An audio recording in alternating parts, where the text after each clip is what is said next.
Break के बाद आपका स्वागत है। अब बड़ी खबर सिरसा से, जहां एक बार फिर से टिड्डी दल का खतरा मंडरा रहा है। जी हां, हरियाणा में टिड्डी दल का खतरा अभी भी बना हुआ है। राजस्थान बॉर्डर पर एक बार फिर से टिड्डी दल देखा गया। कृषि विभाग ने टिड्डियों के खात्मे का दावा किया है। सिरसा के कई गांव में टिड्डियों ने आतंक मचा रखा है। हालांकि विभाग ये दावा कर रहा है कि उनका खात्मा हम कर चुके हैं। टिड्डियों के हमले से किसानों की परेशानियां बढ़ गई हैं। पहले भी टिड्डी दल ने यहां पर धावा बोला था।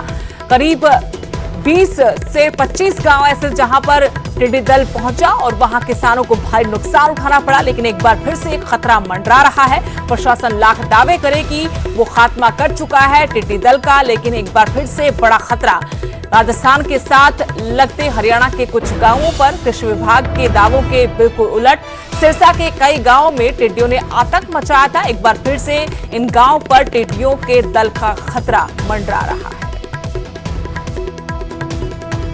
क्योंकि बॉर्डर पे जैसे इंफॉर्मेशन मिली है कि वहाँ 5-6 टिड्डी दल हैं, स्वार्म हैं, और जैसे हवा का रुख बदलता है तो इस साइड भी मूवमेंट है और चूरू साइड भी उनका मूवमेंट है, और राजस्थान में 4-5 वो हैं। तो जैसे ही उनकी कोई दिशा होती है तो स्वार्म में एंट्री कर जाते हैं बॉर्डर एरिया में। देखिए, सिरसा डिस्ट्रिक्ट में 2 बार एंट्री कर चुके हैं। हमारा ऑपरेशन और प्रशासन के पूरा सहयोग से उस ऑपरेशन को हम कामयाब करने में सफल रहे हैं, और आगे भी अगर कोई ऐसा टिड्डी दल आया तो हम पूरी टीम के साथ अलर्ट रहेंगे और इसको काबू करेंगे। कोरोना के बढ़ते खतरे के बीच हरियाणा में सरकारी स्कूल खुल सकते हैं। शिक्षा मंत्री कंवरपाल गुर्जर ने तर्क दिया कि सरकारी स्कूलों को खोलने में खतरा कम है, लेकिन विशेषज्ञों की राय के बाद ही सरकार अंतिम फैसला लेगी।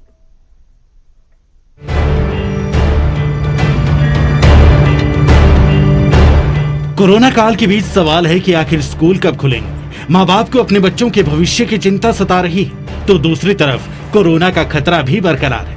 हरियाणा के शिक्षा मंत्री कंवरपाल गुर्जर ने कहा है कि विशेषज्ञों की राय ली जा रही है। फिलहाल सरकारी स्कूलों को खोलने पर सरकार विचार कर रही है। इसके पीछे उन्होंने तर्क दिया कि सरकारी स्कूलों को खोलने में खतरा कम है। अभी तक कोई फाइनल तो मैंने नहीं किया कुछ भी, लेकिन हमारा विचार है कि जो सरकारी स्कूल हैं उनको खोलने का विचार बना रहे अभी। लेकिन देखते हैं, विशेषज्ञों की राय लेंगे। अगर वो ठीक है तो फिर हम करेंगे, क्योंकि सरकारी स्कूल खोलने में ज़्यादा रिस्क नहीं है। क्योंकि एक गांव में स्कूल है और उसी गांव के बच्चों को आना, अगर हम 2 टाइम में उनको 15-15 बच्चों को पढ़ाना चाहते हैं तो मेरे हाल कोई प्रॉब्लम होने की नहीं। वहीं प्राइवेट स्कूलों की मनमानी की खबरों पर शिक्षा मंत्री ने कहा कि स्कूल प्रबंधक सिर्फ ट्यूशन फीस ही ले सकते हैं। साथ ही उन्होंने प्राइवेट स्कूलों से ट्यूशन फीस का ब्यौरा भी मांगा है। देखिए, बहुत बड़ी संख्या में स्कूल हैं। 1-2 कहीं छोटी मोटी घटना ऐसी होती है, लेकिन ज्यादातर पे ठीक तरीके से चल रहा। और जैसा हमने ट्यूशन फीस लेने के लिए है, वो ट्यूशन फीस ही ली जा रही, बाकी कोई नहीं ले रहा। और हमने डीओ को सबको निर्देश भी दे दिए कि जो ट्यूशन फीस है वो लिख के भेजे हमारे पास कि ट्यूशन फीस कितनी मान रहे हैं आप ट्यूशन फीस। तो वो डीओ के पास भी आई। तो उस प्रकार का कुछ कर नहीं सकते, लेकिन एक आधी घटना इतने बड़े कुछ कैबिनेट मंत्री कंवरपाल गुर्जर कुरुक्षेत्र में वन महोत्सव में शामिल होने पहुंचे थे। पौधे लगाकर उन्होंने हरियाली का संदेश भी दिया। साथ ही कहा कि अगले 5 साल में 20% जमीन पर पौधे लगाकर उसे हरा भरा किया जाएगा। अशोक यादव, न्यूज़ 18 कुरुक्षेत्र।